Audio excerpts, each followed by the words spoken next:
হিন্দু অধ্যুষিত ভারতে একের পর এক মুসলিম ক্রিকেটার উঠে আসলেও পাকিস্তানের অবস্থা ঠিক উল্টো। পাকিস্তানের ৭০ বছরের ক্রিকেট ইতিহাসে মাত্র দুজন হিন্দু ক্রিকেটার সুযোগ পেয়েছেন। ১৯৫২ সালে টেস্টের মাধ্যমে ক্রিকেটের পথ চলা শুরু হয় পাকিস্তানের। এরপর দীর্ঘ ৭০ বছরে জাতীয় দলের মুখ দেখেছেন দীনেশ কানেরিয়া এবং অনিল দলপত। পাকিস্তানের হয়ে খেলা এই দুই হিন্দু ক্রিকেটার সম্পর্কে জেনে আসা যাক। প্রথমে দীনেশ কানেরিয়ার ব্যাপারে জানা যাক। দীনেশ কানেরিয়াকে অনেকেই বলেন ঠোঁট কাটা, কারণ তার মুখে কখনো সত্য আটকায় না। তিনি প্রায় অভিযোগ করেন হিন্দু হওয়ার কারণে তাকে বিড়ম্বনায় পড়তে হয়েছিল। ২০২৩ সালের অক্টোবরে পাকিস্তানের সাবেক এই স্পিনার এক সাক্ষাৎকারে জানান, জাতীয় দলে তার সতীর্থ শহীদ আফ্রিদি তাকে ইসলাম গ্রহণের প্রস্তাব করেছিলেন। কানেরিয়া আরও জানান, হিন্দু ধর্মের হওয়ায় আফ্রিদি তার সাথে এক টেবিলে খেতে বসতেন না। তবে সে সময় ইনজামামুল হক ও শোয়েব আক্তারের সমর্থন পেয়েছিলেন দীনেশ কানেরিয়া। ২০০০ সালে পাকিস্তানের হয়ে অভিষেক হয়েছিল কানেরিয়ার। অবসরে যান ২০১০ সালে। অবসর নেওয়ার আগে কানেরিয়া পাকিস্তানের সর্বোচ্চ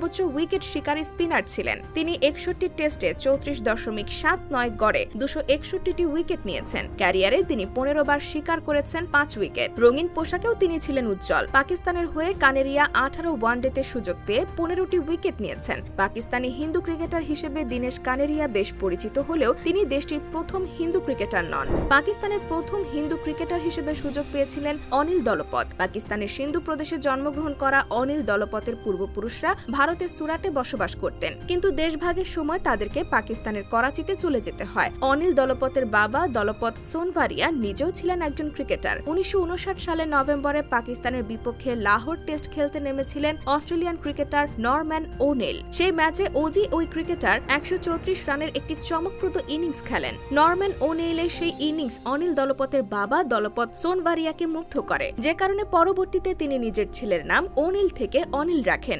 ১৯৭৬ থেকে ৭৭ মৌসুমে অনিল দলপতের প্রথম শ্রেণীর ক্রিকেটে অভিষেক হয়, তবে ক্যারিয়ারের শুরুর দিকে তিনি খুব একটা সফল হতে পারেননি। তবে ১৯৮৩-৮৪ মৌসুমের ঘরোয়া ক্রিকেট অনিলের ক্যারিয়ারের টার্নিং পয়েন্ট হিসেবে কাজ করেছিল। এই সিজনে তিনি উইকেট কিপার হিসেবে মোট ৬৭টি ডিসমিসাল করেন। পাকিস্তানের ঘরোয়া ক্রিকেটে সে সময় এরকম পারফরমেন্স ছিল অবিস্মরণীয়। এই পারফরমেন্সের পরই অনিলের সামনে জাতীয় দলের দরজা খুলে যায়। ১৯৮৪ সালে অস্ট্রেলিয়া সফরের পর পাকিস্তানের তৎকালীন উইকেট কিপার ওয়াসিম ওয়ারি আন্তর্জাতিক ক্রিকেট থেকে অবসর গ্রহণ করেন। সে সময় পাকিস্তান একজন আদর্শ উইকেট কিপারের খোঁজ করছিল। এমন পরিস্থিতিতে অনিল দলপত ১৯৮৪ সালের ২ মার্চ জহির আব্বাসের নেতৃত্বে আন্তর্জাতিক ক্রিকেটে পা রাখেন। পাকিস্তানের হয়ে অনিল দলপত ৯টি টেস্ট এবং ১৫টি ওয়ানডে খেলেছেন। ব্যাটার হিসেবে তিনি সাধারণ মানের হলেও উইকেট কিপার হিসেবে ছিলেন অসাধারণ। ১৯৮৬ সালের ১৭ অক্টোবর ওয়েস্ট ইন্ডিজের বিরুদ্ধে পেশোয়ারে পাকিস্তানের হয়ে শেষ আন্তর্জাতিক ম্যাচ খেলেছিলেন অনিল দলপত। ক্রিকেট থেকে অবসরের পর অনিল কানাডায় চলে যান এবং সেখানে স্থায়ীভাবে বসবাস করছেন। এদিকে ভারতের চিত্র পুরো উল্টো। ভারতে একজন মুসলিম ক্রিকেটার অধিনায়কও হয়েছেন। তিনি মোহাম্মদ আজহারউদ্দিন।